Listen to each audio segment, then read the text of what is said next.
Hello दोस्तों, बेलिज्म academy channel में आपका बहुत बहुत स्वागत है। दोस्तों, आज के इस सेशन में हम मोस्ट इंपॉर्टेंट क्वेश्चंस को सॉल्व करने वाले हैं जो कि आपके super TET, UP TET, MP TET, REET, लेखपाल, साथ ही साथ आपके आने वाले किसी भी कॉम्पिटिटिव एग्जाम के लिए मोस्ट इंपॉर्टेंट है। दोस्तों, यहाँ पर जितने भी क्वेश्चंस लिए गए हैं ये सारे क्वेश्चंस आपके सिलेबस पर बेस्ड होंगे, साथ ही साथ आपके प्रीवियस ईयर क्वेश्चंस पर बेस्ड होंगे। तो पूरे सेशन में लास्ट तक बनी रहिएगा और लास्ट में हमें जरूर बताइएगा कि आज का ये सेशन आपको कैसा लगा। तो बिना देरी करते हुए चलिए शुरू करते हैं सबसे पहले क्वेश्चन से। सबसे पहला क्वेश्चन है, चार मीनार का निर्माण किसने करवाया था? ऑप्शन आपके सामने अकबर, ऑप्शन बी कुली कुतुब शाह, ऑप्शन सी हुमायूं या फिर ऑप्शन डी कुतुबुद्दीन ऐबक।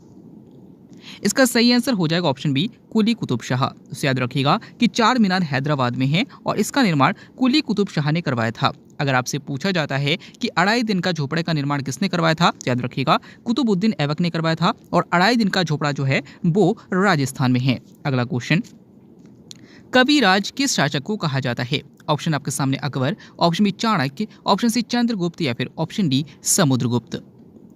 इसका सही आंसर हो जाएगा ऑप्शन डी समुद्रगुप्त। तो याद रखिएगा कि समुद्रगुप्त को ही भारत का नेपोलियन कहा जाता है और इन्हीं को कविराज भी कहा जाता है। अगला क्वेश्चन, गांधी जी दक्षिण अफ्रीका कितने साल रहे? ऑप्शन आपके सामने 18 साल, ऑप्शन बी 15 साल, ऑप्शन सी 21 साल या फिर ऑप्शन डी 26 साल। इसका सही आंसर हो जाएगा ऑप्शन सी 21 साल। तो याद रखिएगा कि गांधी जी 21 साल बाद साउथ अफ्रीका से भारत 9 जनवरी 1915 को लौटे थे, इसीलिए 9 जनवरी को ही हम प्रवासी भारतीय दिवस के रूप में मनाते हैं। अगला क्वेश्चन, पांचवा वेद किसे कहा जाता है? ऑप्शन आपके सामने रामायण, ऑप्शन बी उपनिषद, ऑप्शन सी महाभारत या फिर ऑप्शन डी शिलापेदिकारम।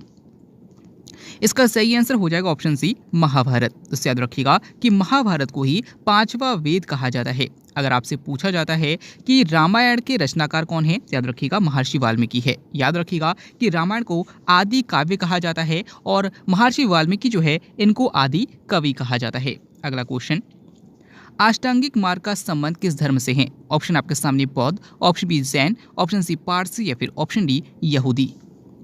इसका सही आंसर हो जाएगा ऑप्शन ए बौद्ध। दोस्तों याद रखिएगा कि अष्टांगिक मार्ग का संबंध जो है वो बौद्ध धर्म से है। याद रखिएगा कि अष्टांगिक मार्ग में ये कहा गया था कि दुनिया में बहुत सारी बुराइयां हैं और इनको दूर करने के लिए इस अष्टांगिक मार्ग का उपयोग किया जा सकता है और इससे इन बुराइयों को खत्म किया जा सकता है। अगला क्वेश्चन, मामा भांजा मंदिर कहाँ स्थित है? ऑप्शन आपके सामने Ajmer, option B Rourkela, option C Barsur या फिर ऑप्शन डी भागलपुर। इसका सही आंसर हो जाएगा ऑप्शन सी बारसूर।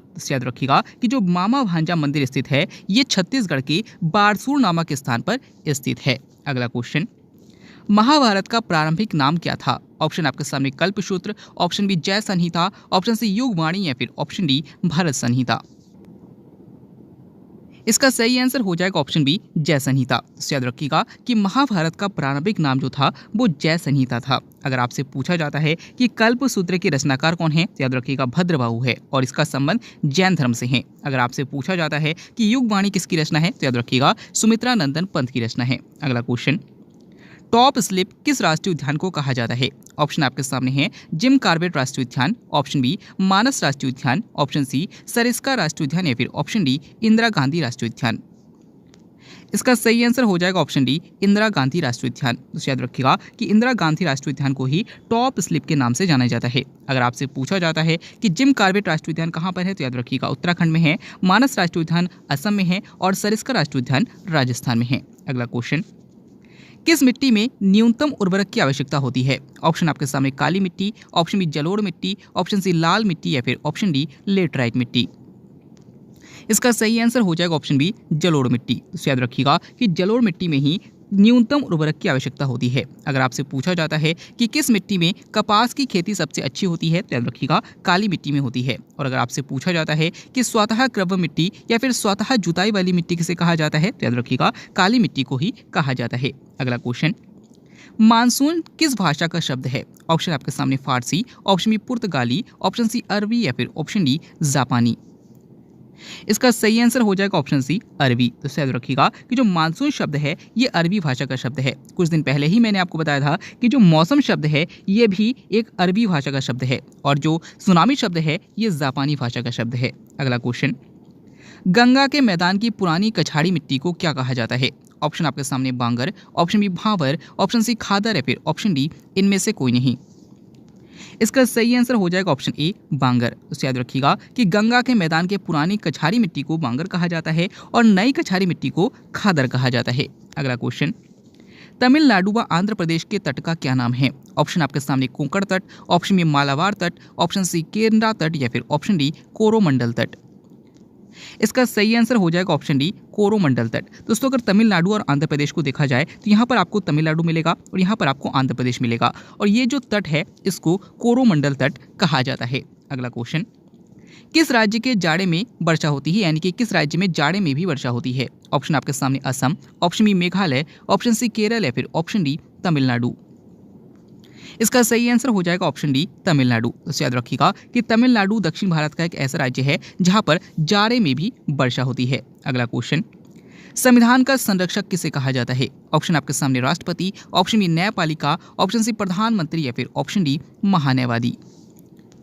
इसका सही आंसर हो जाएगा ऑप्शन बी न्यायपालिका। तो याद रखिएगा कि न्यायपालिका या फिर सर्वोच्च न्यायालय को ही संविधान का अंगरक्षक या संविधान का व्याख्याकार कहा जाता है।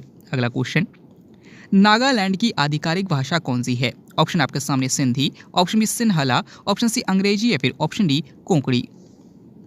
इसका सही आंसर हो जाएगा ऑप्शन सी अंग्रेजी। तो याद रखिएगा कि नागालैंड की जो आधिकारिक भाषा है वो अंग्रेजी है। अगर आपसे पूछा जाता है कि गोवा की आधिकारिक भाषा कौन सी है तो याद रखिएगा कोंकणी है। नेक्स्ट क्वेश्चन है, किन दो ग्रहों को सहोदर भाई कहा जाता है?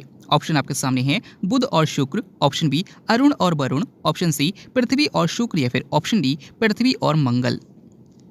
इसका सही आंसर हो जाएगा ऑप्शन बी अरुण और वरुण। तो याद रखिएगा कि अरुण और वरुण दो ऐसे ग्रह हैं जिनको सहोदर भाई कहा जाता है। याद रखिएगा कि अरुण ग्रह को लेटा हुआ ग्रह कहा जाता है और वरुण ग्रह को हरा ग्रह कहा जाता है। अगला क्वेश्चन, भारत के चौथे राष्ट्रपति कौन थे? ऑप्शन आपके सामने है Zakir Hussain, option B Y V Reddy, option C B V Giri या फिर ऑप्शन डी ज्ञानी जैल सिंह। इसका सही आंसर हो जाएगा ऑप्शन सी बीवी गिरी। तो याद रखिएगा कि कभी कभी आपके एग्जाम में राष्ट्रपति और उनका क्रम भी पूछा जाता है। याद रखिएगा कि भारत के पहले राष्ट्रपति डॉक्टर राजेंद्र प्रसाद थे और उस हिसाब से अगर देखा जाए तो भारत के जो चौथे राष्ट्रपति थे वो बीवी गिरी थे। अगला क्वेश्चन, किस प्रादेशिक प्रदेश को आलस्य का प्रदेश कहा जाता है? ऑप्शन आपके सामने मानसून प्रदेश, ऑप्शन बी विषुवतीय प्रदेश, ऑप्शन सी पर्णपाती प्रदेश या फिर ऑप्शन डी इनमें कोई नहीं। इसका सही आंसर हो जाएगा ऑप्शन बी विषुवतीय प्रदेश। तो याद रखिएगा कि भूमध्य रेखा के पास का जो एरिया होता है इसी को विषुवतीय प्रदेश कहा जाता है और इसी को आलस्य का प्रदेश भी कहा जाता है। अगला क्वेश्चन, नहरों का शहर किसे कहा जाता है? ऑप्शन आपके सामने Ladakh, option B London, option C Venice या फिर ऑप्शन डी पेरिस।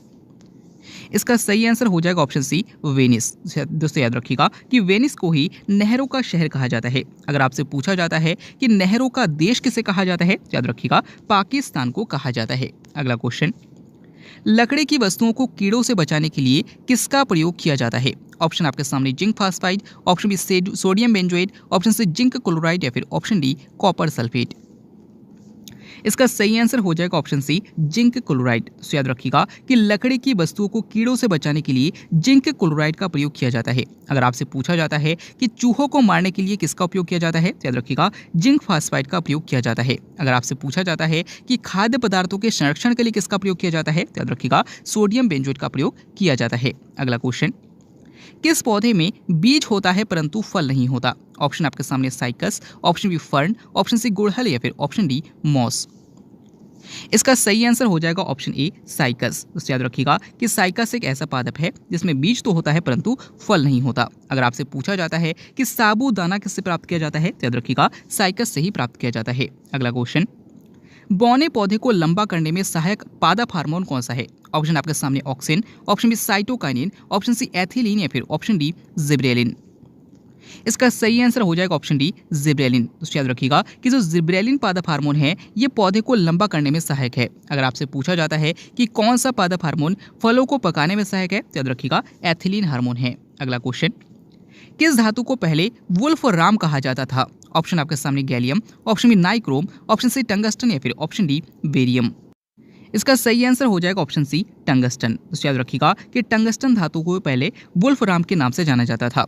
अब इसे टंगस्टन कहा जाता है। अगर आपसे पूछा जाता है कि कौन सी धातु ऐसी है जिसे हाथ में रखने पर वह पिघल जाता है, तो याद रखिएगा कि गैलियम धातु एक ऐसी धातु है जिसे हथेली पर रखने पर वह पिघल जाता है। अगला क्वेश्चन, औरंगजेब कौन सा वाद्य यंत्र बजाते थे? ऑप्शन आपके सामने सितार, ऑप्शन बी वीणा, ऑप्शन सी तबला या फिर ऑप्शन डी सरोद। इसका सही आंसर हो जाएगा ऑप्शन बी वीणा। तो याद रखिएगा कि जो औरंगजेब है इनका संबंध वीणा से है। अगर आपसे पूछा जाता है कि जाकिर हुसैन का संबंध किससे है, तो याद रखिएगा तबले से है। और अगर आपसे पूछा जाता है कि अजमत अली खान का संबंध किससे है, तो याद रखिएगा सरोद से है। अगला क्वेश्चन, किसके शासनकाल को संगमरमर का काल कहा जाता है? ऑप्शन आपके सामने Aurangzeb, option B Akbar, option C Shahjahan या फिर ऑप्शन डी हुमायूं। इसका सही आंसर हो जाएगा ऑप्शन सी शाहजहां। तो याद रखिएगा कि शाहजहां के शासनकाल को ही संगमरमर का काल कहा जाता है। और आप सभी को पता है कि ताजमहल का जो निर्माण करवाया था वो शाहजहां के द्वारा ही करवाया गया था। अगला क्वेश्चन, आधुनिक भारत का प्रथम राष्ट्रवादी कवि किसे कहा जाता है? ऑप्शन आपके सामने Derozio, option B Karl Marx, option C Mountbatten या फिर ऑप्शन डी गुन्नार मिर्डल। इसका सही आंसर हो जाएगा ऑप्शन ए डेरोजियो। तो याद रखिएगा कि डेरोजियो को ही आधुनिक भारत का प्रथम राष्ट्रवादी कवि माना जाता है। अगर आपसे पूछा जाता है कि दास कैपिटल किसकी रचना है, तो याद रखिएगा कार्ल मार्क्स की रचना है। अगला क्वेश्चन, नेक्स्ट क्वेश्चन है, संविधान में आपातकालीन शक्तियां किस देश की देन है? ऑप्शन आपके सामने Germany, option B America, option C Japan या फिर ऑप्शन डी इनमें से कोई नहीं। इसका सही आंसर हो जाएगा ऑप्शन ए जर्मनी। तो याद रखिएगा कि भारतीय संविधान के भाग 18 में आपातकाल का प्रावधान है और इसे जर्मनी से लिया गया है। अगला क्वेश्चन, नेक्स्ट क्वेश्चन है, कैबिनेट मिशन योजना के तहत संविधान सभा में कुल कितने सदस्य होने थे? ऑप्शन आपके सामने है 389, ऑप्शन बी 480, ऑप्शन सी 299 या फिर ऑप्शन डी 100। इसका सही आंसर हो जाएगा ऑप्शन ए 389। तो याद रखिएगा कि कैबिनेट मिशन का जो गठन किया गया था, रियल में उसका निर्माण कैबिनेट मिशन योजना का जो संबंध था वो संविधान सभा के गठन से था। यानी कि कैबिनेट मिशन योजना के तहत संविधान सभा का गठन करना था और संविधान सभा का कार्य था संविधान का निर्माण करना। याद रखिएगा कि कैबिनेट मिशन योजना के तहत संविधान सभा में टोटल 389 सदस्य होने थे, लेकिन पुनर्गठन के बाद 299 सदस्य थे। तो ये भी पूछा जाता है, याद रखिएगा। नेक्स्ट क्वेश्चन है, कौन सा अखबार एनी बेसेंट द्वारा निकाला गया था? ऑप्शन आपके सामने Maratha, option B Udant Martand, option C Saraswati या फिर ऑप्शन डी कॉमनवेल्थ। दोस्तों इस क्वेश्चन का आंसर आपको कमेंट बॉक्स में बताना है। अगर आप इस वीडियो को ऑडियो फॉर्मेट में सुनना चाहते हैं तो वीडियो के डिस्क्रिप्शन में खबरी एप्लीकेशन का लिंक दिया गया है, वहां से हमें खबरी एप्लीकेशन में ज्वाइन कर सकते हैं और इस वीडियो को ऑडियो फॉर्मेट में सुन सकते हैं। अगर आप हमारे current affairs channel top GK hub को सब्सक्राइब करना चाहते हैं तो उसका लिंक भी डिस्क्रिप्शन में दिया गया है, या फिर हमारे जीके का जो चैनल है वेल एग्जाम एकेडमी 2.0 उसको सब्सक्राइब करना चाहते हैं तो उसका लिंक भी डिस्क्रिप्शन में दिया गया है। वीडियो अच्छा लगा तो वीडियो को लाइक कीजिएगा, चैनल को सब्सक्राइब कीजिएगा। मिलते हैं अगले वीडियो में, तब तक के लिए जय हिंद, जय भारत।